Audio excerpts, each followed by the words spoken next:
자, 우리는 지금 예수님의 파이널 위크, 우리는 이거를 패션 위크라고 이렇게 말하기도 하고요. 또 최후의 한 주일, 아주 중요한 그의 삶에 있어서 중요한 이런 주간을 공부를 하고 있는데, 십자가로 가시기 전에 일주일 동안의 기록, 이거를 이제 패션 위크라 이렇게 말하고, 또 어떤 고난 주간이다 이렇게 이제 말하기도 하는데, 지금 우리가 공부할 대로 마가복음을 1장서부터 16장까지 보게 되면, 우리는 1장서부터 11장 요 부분까지 오면서 예수님이 태어나셔서 활동하시는 그 33년 기간을 거기까지 이제 기록한 걸 봅니다. 그리고 오늘 이제 지난주, 저지난주, 오늘 이래서 앞으로 가는 요 일주일 동안, 어쩌면 오늘이 이제 수요일인데요. 수요일, 목요일, 금요일, 토요일, 일요일, 월요일 이렇게 한 5, 6일 동안의 기록이 마가복음 전체의 40%를 차지하고 있습니다. 왜 이렇게 활동하시는 기간보다 뭐 기적을 일으키시고 어떤 활동을 하시고 가르침을 주시고 이렇게 하는 것보다 이 기간이 이렇게 자세하게 잘 기록해야 되냐면요, 예수님이 세상에 오신 목적이 요 일을 이루시기 때문에 그렇습니다. 수천 년 전에 예수님께서 여자에게 태어날 거다, 또 베들레헴에서 태어날 거다, 말구유에서 태어날 거다, 다윗의 후손으로 태어날 거다, 이제 나귀를 타고 입성하실 거다, 여러 가지 예언을 하셨는데, 그 예언들을 따라서 예수님이 오셔서 이제 D-Day, 금요일 날 해 지기 전에 예수님이 십자가에 못 박아야 되고요. 그리고 해가 지면서 예수님은 이제 땅 속에 머물러 있다가 일요일 날 아침에 부활하시는 그 스케줄대로 수세기 동안 하나님은 그 스케줄에 맞춰서 쭉 준비를 해오셨기 때문에 여러 가지 다른 이야기들이 섞여 있지만, 그러나 그 이야기의 골격을 이렇게 줄여보면 예수 그리스도가 이제 앞으로 세상에 오셔서 어떤 일을 하시고 언제 돌아가셔서 언제 묻히시고 어디에 묻히시고 어떻게 살아나실 건가는 한 가지 타겟에 쭉 성경이 맞춰져 있습니다. 그러니까 우리가 지금 공부하고 있는 이 패션 위크는 참으로 많은 이런 중요한 의미를 갖고 있게 됩니다. 예수님이 베다니에 이제 도착하셔서 일요일 날 도착하셔서 월요일 날 우리가 아는 대로 예루살렘에 이제 여기 베다니에 도착하셔서 요 길을 따라서 예루살렘에 들어가셨습니다. 월요일 날 한번 가셨고요. 월요일 가니까 사람들이 막 호산나 찬송하리라 하면서 야단났습니다. 왕이 들어왔다, 다윗의 자손이여 하면서 이제 길에다가 옷을 깔고, 또 어떤 사람들은 종려나무를 깔면서 예수님을 반겼습니다. 그리고 다시 돌아왔지요. 첫째 날은 그걸로 끝났습니다. 둘째 날 화요일인데, 지난주에 우리는 화요일 날 예수님께서 예루살렘에 다시 들어가셔서 열매 없는 무화과 나무를 이제 저주하시고 그 예루살렘 성전을 깨끗하게 하는 그런 과정을 봤습니다. 이제 가시는 길에 그 길에 이제 열매 없는 무화과 나무를 보시고 이제 저주를 하셨지요.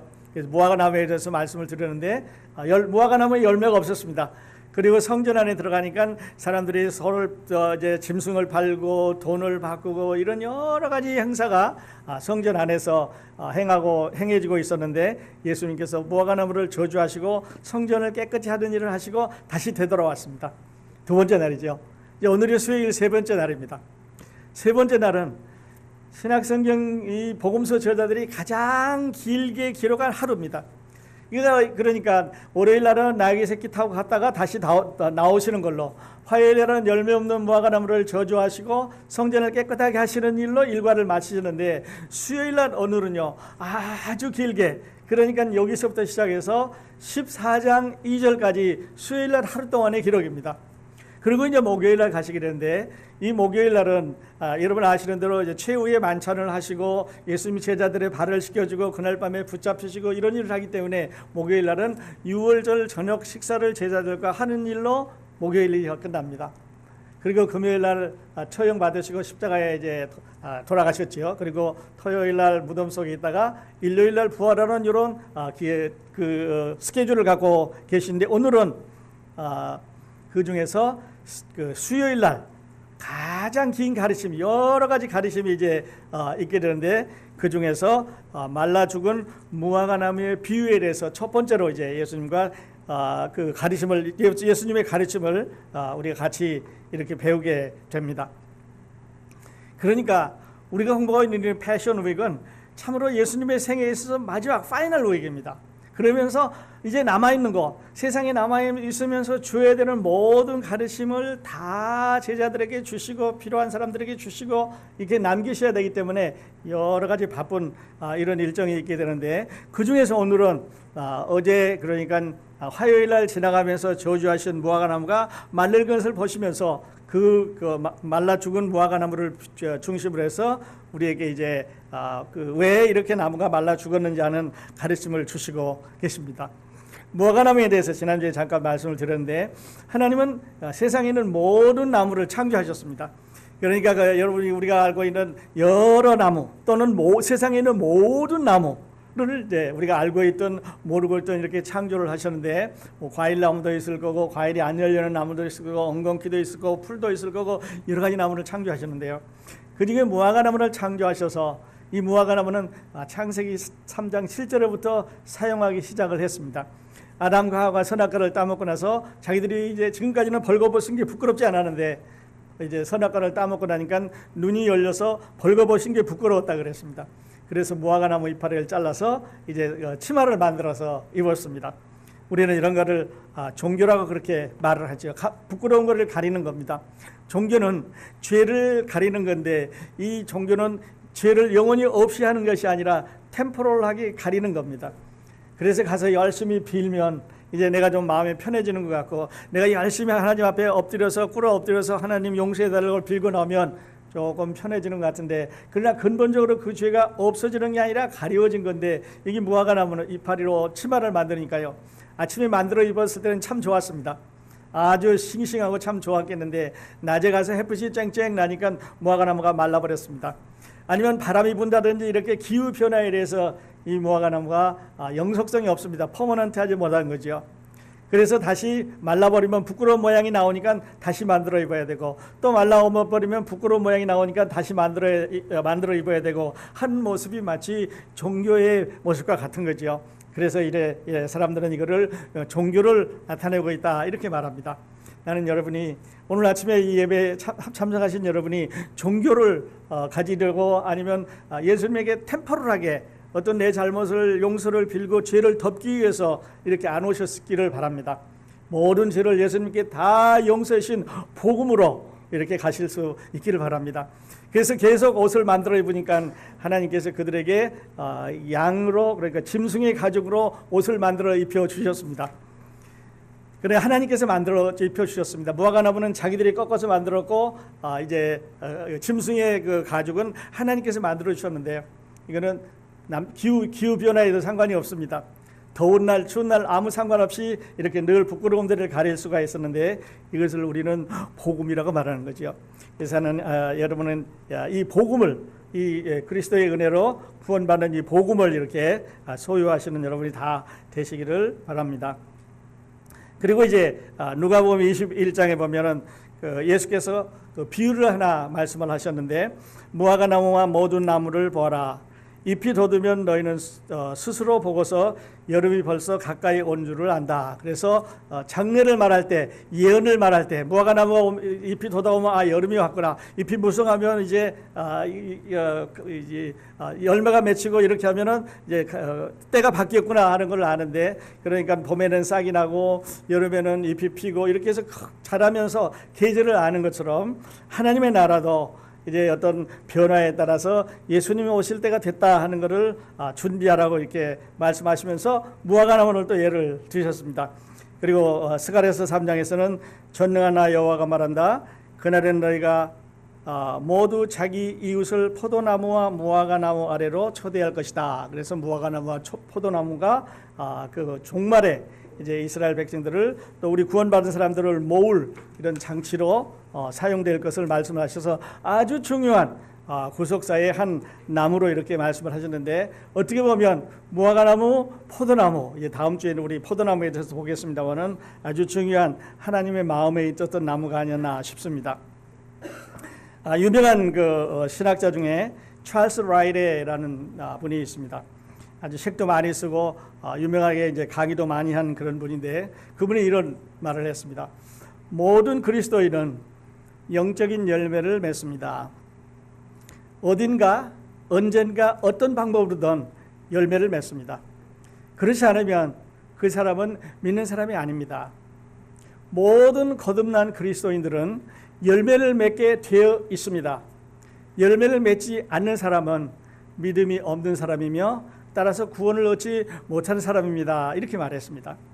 오늘 이제 말씀의 주제가 우리의 열매도 헤아려 봅시다 이렇게 말씀을 드렸는데, 이 찰스 라일에는 예수 믿는 사람이면, 구원받은 사람이면, 하나님의 자녀면 모든 그리스도인은 somewhere, sometimes, somehow, 언젠가 어떻게든 간에 어떤 방법으로든지 안에 열매가 맺는다고 말했습니다. 그래서 여러분, 오늘 아침에 여러분 자신은 어떤 열매가 맺고 있는지 한번 마음에 이렇게 질문을 해보시기 바랍니다. 자기 이름을 부르시면서 너는 무슨 열매를 맺고 있나라고 물어보실 수 있길 바랍니다.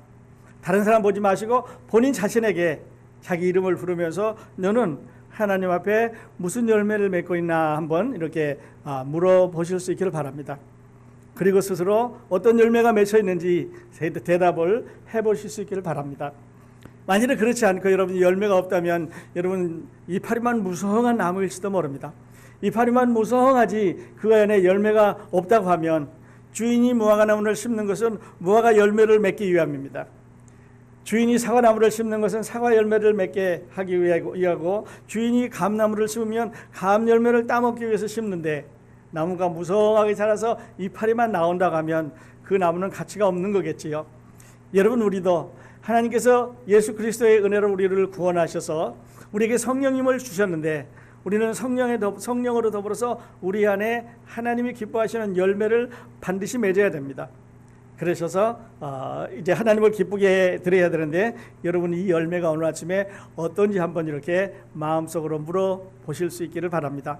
그리고 스스로 없으면 이제 인벤토리 해보고 조사해보고 헤아려보고, 없으면 아니면 아주 작은 열매면 하나님 앞에 오늘 우리 자신을 돌아보면서 회개하시고 이제 열매를 잘 맺어간 여러분 되시기를 예수님의 이름으로 축원드립니다. 그 다음에는요, 두 번째 질문은, 오늘 예수님은 어제 지나가면서 말라버린 무화과 나무를 보시면서 이제 베드로가 말합니다. 주님, 어저께 주님께서 저주했던 무화과 나무가 뿌리까지 싹 말랐습니다. 이렇게 말합니다. 그러면 우리는 상식적으로 그러면 그 나무는 뭐를 상징하고, 그 나무는 왜 말랐고, 그 나무는 그 이유는 뭐라고 예수님께서 그 나무에 대해서 설명을 해줘야 되는데, 나무에 대해서는 전혀 언급을 안 하시고 뭐라고 말씀하시냐면 기도하는 것에 대해서 말씀하십니다. 하나님을 믿으니 나를 믿고 기도하라.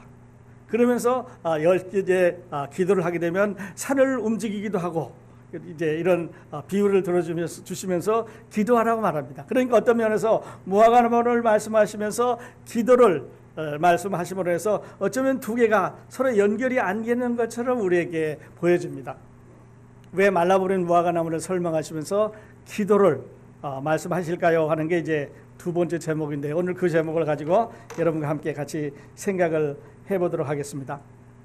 우선요, 3년 동안 예수님을 따라다니는 제자들의 모습을 한번 생각을 해보십시다. 물론 이제 3, 4일 후에 그들은 예수님을 이제 로스트하게 되는데, 3년 동안 아니면 3년 반 동안 따라다니면서 이 제자들은 예수님과 함께 7 days, 7일 동안 24 hours 매일 같이 함께 먹고 여행하고 지나가고 기적행하고 사람들로부터 칭찬받고 위협받고 하는 일을 함께 해왔습니다.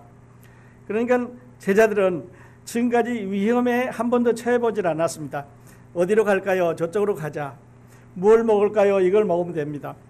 이제 필요한 게 있으면 예수님에게 말씀하시고 자동적으로 공급하는 공급 장치가 예수님이셨기 때문에 그들에게 자기들이 할 수 있는 필요한 것이, 자기들에게 해야 되는 필요한 것이 그들에게는 없었습니다. 내가 뭘 좀 가져야 되겠는데 주님께서 주셨습니다. 내가 어디를 가고 싶은데 예수님께서 디렉토리 해주셨습니다. 우리가 좀 어려운 일이 있을 건데 예수님께서 프로텍트, 방어를 해주셨기 때문에 그들이 해야 되는 일이 별로 없었던 거지요. 그러니까 이 원상 속에 있는 식물처럼 아주 예수님 그늘 밑에서 이렇게 이제 살고 있었습니다.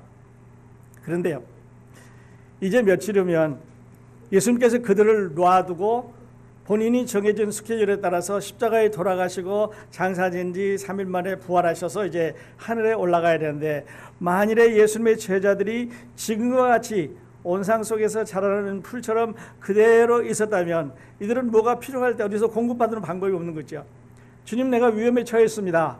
지금 예수님 계실 때는 보호해 주셨는데, 주님, 내가 뭐를 가져야 되겠습니다, 뭐가 필요합니다 하면 예수님께서 공급해 주셨는데, 예수님께서 지켜주셨는데, 예수님께서 방향을 정해주셨는데, 이제 예수님이 가고 나면 이 예수님의 제자들은 어떻게 할 수 있겠느냐 하는 게 오늘 가르침의 중요한 포인트입니다. 그러니까 나무가 말랐습니다. 나무가 말랐다는 얘기는요, 여러분, 세상에 어떤 사람이 나무 앞에 서서 나무야 말르라 그러면 뿌리부터 나무에 있는 저 줄기까지 가지까지 다 마르는 사람이 이 세상 역사에 어디 있었습니까? 혹시 여러분 보셨으면 토픽감일 것입니다. 여러분이 만일 그런 사람을 보셨다면 여러분은 하나님과 대등한 사람이라고 생각하셔도 좋을지 모릅니다. 세상에 그런 사람이 한 사람도 없었습니다. 나무를 저주하니까 나무가 뿌리부터 꼭대기까지 다 말라버렸습니다.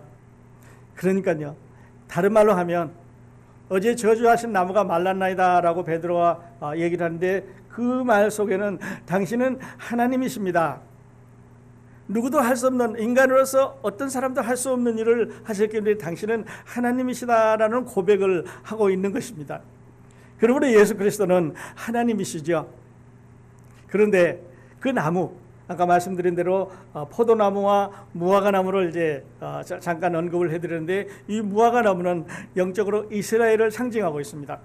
그래서 열매가 없는 이스라엘, 다시 말해서 하나님께서 그 거둬가 가야 되는 영적인 열매가 없는 이스라엘을 저주를 하셨습니다. 너희는 뿌리부터, 즉 말해서 지도자들부터 역사적으로 전통적으로 모두 다 하나님 앞에 하나님이 기뻐하시는 영적인 열매를 맺지 않는다고 하는 것을 말씀을 하고 있습니다. 그러니까 영적으로 이제 저주하시자 이스라엘이 죽었다가는 말라버렸단 말은 앞으로 이스라엘 나라가 말라서 없어진다는 말을, 죽어버린다는 말을 하고 있는데, 실제로 그 예수님의 예언은 이제 40년 후에 AD 70년에 성전이 무너지면서 이스라엘 나라가 고통 가운데 들어가는 걸 우리가 역사에서 배우게 되는 거지요.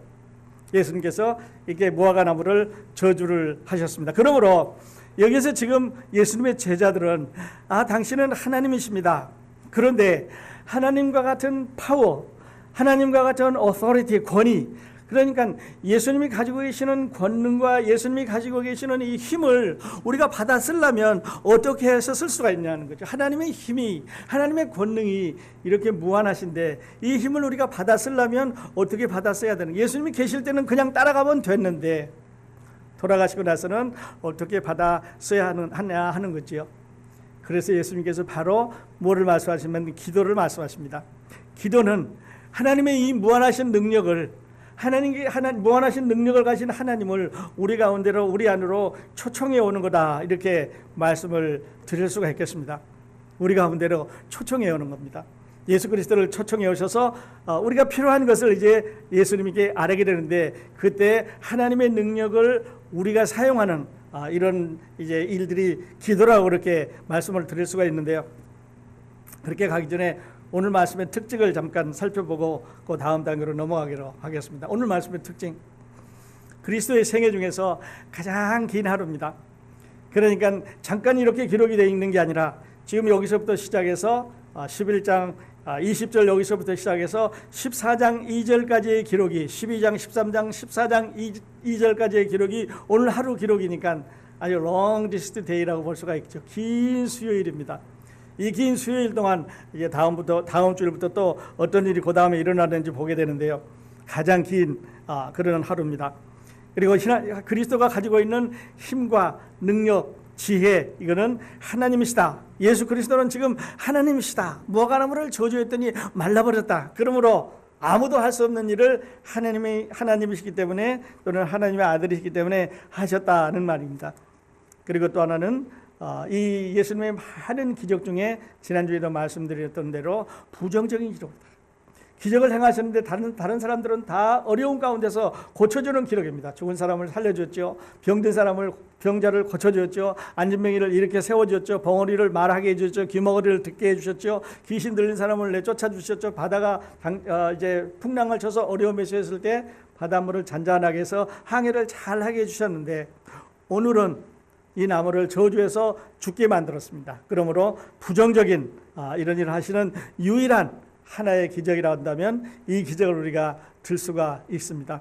또 하나는 연결이 안 되는 질문과 설명입니다. 하나는 나무가 말랐나이다 그랬더니 하나님을 믿으라, 하나님께 기도하라 이렇게 설명을 하는데, 나무가 말랐나이다, 당신은 하나님이십니다. 하나님의 능력을 가지려면 하나님을 믿고 기도해야 된다 하는 것을 이제 우리에게 말씀을 하고 계십니다. 그래서 제자들은 지금까지 예수님의 능력을 보았습니다. 이분이 하나님의 것은 틀림없습니다. 그렇다면 그 능력을, 예수 그리스도의 그 능력을, 하나님의 능력을 우리가 어떻게 받았을 거냐 하는 것을 알기 위해서 기도라고 하는 것을 통해서 하나님의 힘을, 하나님의 능력을 사용한다고 말씀하셨고요. 기도는 하나님을 우리가 필요한 상황 가운데로 초청하는 것입니다. 또 그 상황에 필요한 일을 도움받는 것이 기도입니다. 이제 디모데전서 2장 1절에는요. 기도에 4가지 형태가 있습니다. 제가 이제 한문을 쓰시는 분들을 위해서 한문을 가져왔는데, 기도가 있고 간구가 있고 도고가 있고 감사가 있습니다. 기도는 우리가 보통 하나님과 대화하는 것입니다. 우리의 필요한 것을 일상적으로 하나님 이게 필요합니다, 이런 걸 도와주십시오, 이게 감사합니다, 이렇게 죄송합니다, 도와주십시오 하고 일상적으로 제너럴하게 하나님과 대화하면서 우리의 필요를 알리는 것을 기도라고 그렇게 말한다면, 간구는 목적을 정해가지고 아주 특별한 목적으로 하나님 이게 꼭 있어야 되겠습니다, 하나님 이것이 꼭 필요한데 이거를 꼭 주십시오 하고 아주 간청을 하는 거, 그러니까 꼭 주셔야 된다고 이렇게 이제 청하는 그런 거를 이제 간구라고 말씀드린다면, 도고는 intercession 이런 말인데 정확하게 번역할 수 있는 말이 없는 것 같아요. 그래서 이거는 중보기도다, 다른 사람을 위해서 기도해 주는 거다, 이렇게 이제 번역되도 있는데 아마 그게 가장 가까운 번역인 것 같습니다. 도고는 이웃을 위한 기도다 이렇게 말씀을 드릴 수가 있겠고, 그다음에 감사는 위에 있는 세계하고는 전혀 다른 카테고리입니다. 기도는, 간구는, 도고는 앞으로 있을 거에 대해서, 내가 필요한 거에 대해서 아뢰고 받는, 구하고 받는 것인데, 감사는 지나간 것에 대해서 하나님이 해 주신 것에 대해서 감사를 표시하는 그런 것을 말하기 때문에, 이제 하나님께서 나에게 해 주신 그 신뢰에 대한 평안으로 이렇게 결론을 내는다고 볼 수가 있겠습니다. 이 말씀을 이제 준비하면서 한문에 그 재미있는 수구가 있어서 제가 가져왔는데, 수역정이 풍수지, 자욕양이 친부대, 이런 말이 있더라고요. 수역정이 풍부지, 이런 말은 나무는 가만히 있는데 바람이 자꾸 분다는 얘기예요. 나무는 움직이고 싶지 않은데 바람이 자꾸 불어서 나무가 견디지 못하고 움직여 간다는 뜻입니다. 그리고 자욕양이 친부대라고 하는 말은, 내가 부모님에 가서 효도를 하고 싶은데 부모님이 돌아가셔 버렸습니다. 그러니까 한쪽에서는 나는 나무로서 가만히 서서 그냥 평안하게 살고 싶은데 바람이 불어서 내 가지를 흔들린다는 얘기니까 우리 세태에 우리 자신들이 흔들린다는 그런 말인 것 같아요. 그리고 또 하나는 자욕양이 친부대라는 말은, 이제 어른이 되어서 철이 들어서 부모님에게 가서 잘 봉양하려고, 부모님을 봉양하려고 가보니까 부모님이 기다려주시지 않고 돌아가셔 버렸다는 그런 중국 사람들의 속담이 있는데, 이 수욕정이 풍부지에, 이 말은 우리 그리스도인의 삶에 있어서도 우리는 환경의 영향을 받지 않습니까? 그래서 평안하게 살고 싶고 조용하게 살고 싶은데 자꾸 환경 때문에 이런 흔들리는 이런 상황이 이제 있게 되는데, 어쨌든 간에 우리는 하나님 안에서 하나님의 그 무한하신 능력을 우리 것으로 받아 쓰는 이런 일을 하기 위해서는 기도가 필요하다. 그래서 나무가 말라 죽었지 않느냐, 나는 하나님이다. 그러므로 너희들도 이와 같은 똑같은 파워를, authority, 권능을 갖기 위해서는 하나님 앞에 기도해야 된다. 그러므로 그 기도를 받아 쓸 수 있다고 하는 것을 지금 매칭시켜서 예수님은 설명을 하고 있습니다. 그런가 하면은요, 이제 그 영문에 우리에게 익숙한 그런 단어를 하나 소개를 해드리고 싶은데, 이 말은 forgiving but not forgetting 이런 말입니다. forgiving 용서해 주라는 얘기죠. 그러나 not forgetting 잊어버리지는 못한다. 이제 이스라엘에 가면 여러분 아시는 대로 홀로코스트라는 이런 박물관이 있는데, 그 수많은 백성들이, 이스라엘 백성들이 2차 대전 때 나치에 의해서 학살이 됐죠. 우리 뉴욕에도 있습니다만은. 그래서 그 학살되는 장면을 이제 그대로 재생을 해서 후대 사람들이 볼 수 있도록 이렇게 만들어 놨습니다. 그리고 그 홀로코스트 박물관 앞에 가면은 용서해라, 그러나 잊어버리지는 말아라, 이렇게 해서 그 조상들이 당했던 그 어려움을 이제 후세에 살아나는 학생들에게 수학 여행도 가고 아니면 방문도 가고 놀러도 가고 이렇게 함으로 인해서 사람들에게 보여주면서 우리 조상들이 독일 사람들에게 2차 대전 때 저렇게 많은 사람들이 가스실에서 죽기도 하고 실업령으로 죽기도 하고 그냥 살해되기도 하고 없어지기도 하고 고통을 많이 당했는데, 그 광경을 보면서 후손들은 어떻게 생각하냐면 이거 이렇기 때문에 우리가 싸우러 가자, 그런 게 아니라 forgiving 용서를 해주자, 그러나 not forgetting 잊어버리지는 말자, 이래서 이런 말을 이제 사용을 하고 있는데, 이 말은 여러 곳에서 많이 사용되고 있는 말입니다. 일본이 그 새벽에 진주만을 이제 공격을 했죠. 미국의 그 하와이를 공격을 했지요. 그래서 갑자기 그만 그 배가 떠가지고, 배가 레이더에서 사라진 배가 진주만 가까이 가서 그냥 하루아침에 공격을 해서 사람들이 많이 죽고 그랬는데, 거기다도 기념관을 세우면서 사람들에게 forgiving but not forgetting 용서를 해주자, 그렇지만 이 날을 잊어버리지는 말자, 이렇게 이제 사용을 했다고 그런 기록을 갖고 있습니다. 어쨌든 우리들에게 잘못된 사람들, 우리들에게 어려움을 준 사람들, 또 우리에게 고통을 준 사람들, 또 우리 마음 가운데 여러 가지 힘들게 하는 사람들을 우리는 늘 가지고 있는 경우가 있습니다. 그래서 예수님께서 오늘 말씀하시면서 기도를 할 때 그 사람들을 용서해 주라고 말합니다. 그런데 용서하는 것은 쉽습니다. 왜냐하면 하나님께서 용서하라고 그러셨기 때문에 용서해 주겠습니다. 그러나 마음에 지워지지는 않는 거죠. 하나님의 말씀이기 때문에 forgiving 용서해 주셔야 됩니다. 여러분 마음 가운데 어려우신 분들이 있으시면, 또 힘든 분들이 있으시면 그거를 그냥 딱 담아가지고 그걸 바라보면서 상처를 흔들면 점점 그 상처가 여러분을 더 괴롭게 만듭니다. 더 괴롭게 만들 뿐만 아니라 여러분을 감옥으로 가둬 놓습니다. 그래서 그 감옥 안에 앉아서 늘 그 상처를 바라보면서 그냥 화를 내고 또 기쁨을 잊어버리고 삶의 재미를 잃어버리는 그런 경우를 봅니다. 그런데요, 하나님의 말씀은 용서해주고 그 감옥에서 나오라고 말합니다. 그런데 그 감옥에서, 용서의 감옥에서 나올 수 있는 열쇠를 누가 갖고 있냐면 하나님이 갖고 계시지 않습니다. 하나님은 그 감옥에서 나오는, 우리가 감옥에서 나올 수 있는 그런 그 용서의 감옥에서 나올 수 있는 열쇠를 갖고 계신 게 아니라 그 열쇠를 우리가 갖고 있습니다. 그래서 우리가 우리 스스로 열쇠를 열고 그 감옥에서 나오게 될 때 우리는 자유를 얻습니다. 그러므로 forgive 용서해 주시고, 그러나 not forgetting 잊어버리지를 않는 그런 여러분이 다 되셨으면 좋겠습니다. 마음속에 어려운 일이 있으시면 잊어버리고 용서해 주고 그리고 하나님 말씀에 순종해서 다음 앞으로 가는 여러분이 다 되시기를 예수님의 이름으로 축원을 드립니다. 이 기도에 대해서는요, 가장 또 가장 여러 차례 이게 언급한 분이 누구냐면 누가입니다. 누가는 기도에 대해서 참 많이 기록을 했습니다.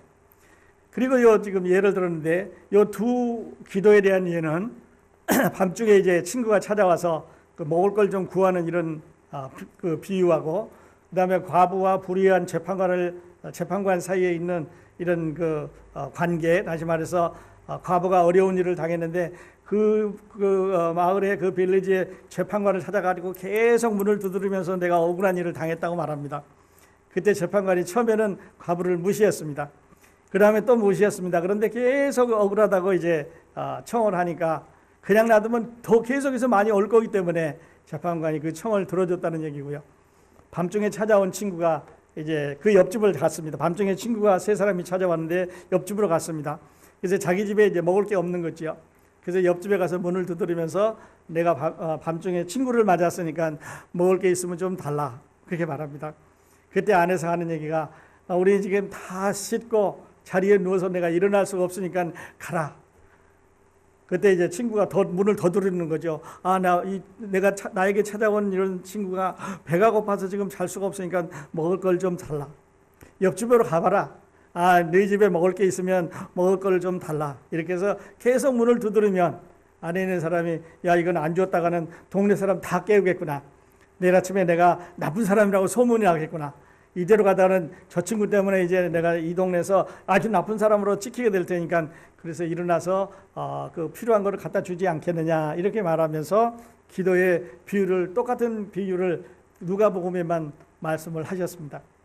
우리는 이제 이 말씀을 듣게 될 때, 이 말씀을 보게 될 때, 이거는 예수님께서 계속 구하면 문 두드리면 열릴 때까지 두드리면 우리나라 말로 끈질기게 두드리면 지성이면 감천이라고 막 두들기면 예수님께서 주신다. 이런 이제 하나님께서 주신다. 우리는 그렇게 알고 있는데요. 그게 아니고 또 다른 한편에서 보면 이것은 두들기는 사람에게 그 포인트가 맞춰져 있는 게 아니라 안에서 주는 사람에게 포인트가 맞춰져 있습니다. 그러므로 그 아내가 어떤 사람이 있는가? 내 친구가 있습니다. 아내가 누가 있는가? 재판관이 있습니다. 그리고 재판관이기 때문에 친구이기 때문에 들어줄 수 있는 여건을 갖추고 있는 사람에게 가서 두들겼습니다. 다시 말해서 우리가 하나님 앞에 기도한다고 하는 것은요, 우리가 우리의 필요를 아시는 하나님, 긍휼과 자비와 능력이 있으시는 하나님이시기 때문에 우리는 그분에 가서 두들기게 되는 거죠. 오늘 아침에 여러분 마음 가운데 어떤 그 하나님 앞에 아뢰는 기도 제목이 있으시면요, 이제 잠시 후에 우리 기도할 텐데 그때 열심히 하나님 앞에 기도하시고 가실 수 있기를 바랍니다. 그리고 용서해 주고 우리 마음 가운데 맺혀 있는 사람이 있으면, 우리 마음 가운데 어려운 사람이 있으면 그분을 용서해 주시고 가시는 여러분 다 되시기를 예수님의 이름으로 축원을 드리겠습니다. 가지고 있으면요 괴롭습니다. 다른 사람이 괴로운 게 아니라 내가 괴롭습니다. 자꾸 그 상처를 긁으면은요, 상처를 보면은 아픔이 있습니다. 또 괴로움이 됩니다. 옛날 거면은 오래 묵은 상처가 될 거고요. 최근에 있는 거면 아주 프레시한 새로운 상처가 될 테니까 상처는 바라보면 아픈 거죠. 건드리면 괴롭습니다. 오늘 아침에 이 예배가 그런 모든 그 용서를 해주는 그런 예배가 되기를 예수님의 이름으로 축원을 드리겠습니다. 25절에 보면 서서 기도할 때 아무에게나 형이가 있거든 용서하라. 그리하여 하늘에 계신 너희 아버지께서도 너희 허물을 사하여 주시리라 하시니라. 우리가 용서해 줘야 하나님도 우리를 용서해 주신다고 예수님이 말씀을 하고 있습니다. 자, 말씀을 우리 함께 정리를 하도록 하겠습니다. 여러분은 어떤 열매를 맺고 계십니까? 열매를 인벤토리 해보십시오. 하나님, 아니면 여러분 스스로 이름을 부르시면서, 자기 이름을 부르면서 하나님 안에 너는 무슨 열매를 맺고 있나 이렇게 한번 물어보실 수 있기를 바랍니다. 혹시 잎사귀가 무성한, 겉으로 보기에는 신자 같은데, 겉으로 보기에는 무화과 나무 같은데, 잎사귀만 무성한, 하는 건 많은 것 같은데, 그러나 열매가 없다면요, 여러분은 가치 없는 나무죠. 하나님 보실 때 가치 없는 나무입니다. 여러분 이 가치 없는 나무가 되지 마시고 가치 있는, 하나님께서 귀히 쓰시는 무화과 풍성하게 열려있는 이런 가치 있는 무화과 나무가 또 여러분 자신이 다 되시기를 예수님의 이름으로 다시 한번 축원을 드리겠습니다. 두 번째는요, 왜 말라버린 무화과를 설명하면서 기도를 말씀하셨을까요? 이렇게 말씀드렸는데, 말라버린 무화과나무, 즉 하나님은 예수 그리스도는 하나님이시다. 하나님이 육신을 입고 내려오신 분이 예수 그리스도라고 하는 것을 말씀하십니다. 말라버린 무화과나무죠. 뿐만 아니라 이제는 그 무화과나무를 말르신 예수 그리스도의 권능을, 그 힘을, 그 파워를, 그 능력을 우리가 받기 위해서는 기도를 해야 됩니다. 그러므로 하나님의 힘과 능력은 기도로 이용이 가능하다 하는 것을 말씀해 주시기 위해서 너희도 이렇게 하려면 무한한 능력을 가진 하나님께 기도하라. 그러면 너희도 그렇게 할 수 있다고 하는 것을 예수님께서 이 비유를 통해서, 이 기적을 통해서 말씀을 해 주시고 계십니다. 자, 오늘 우리 기도하면서 여러분 무화과나무, 여러분 자신의 나무, 여러분 안에 있는 그리스도 안의 열매 어떤 것이 있는지 한번 자신의 이름을 부르면서 잠시 물어보시고 헤아려 보실 수 있기를 바랍니다. 네, 같이 기도하겠습니다.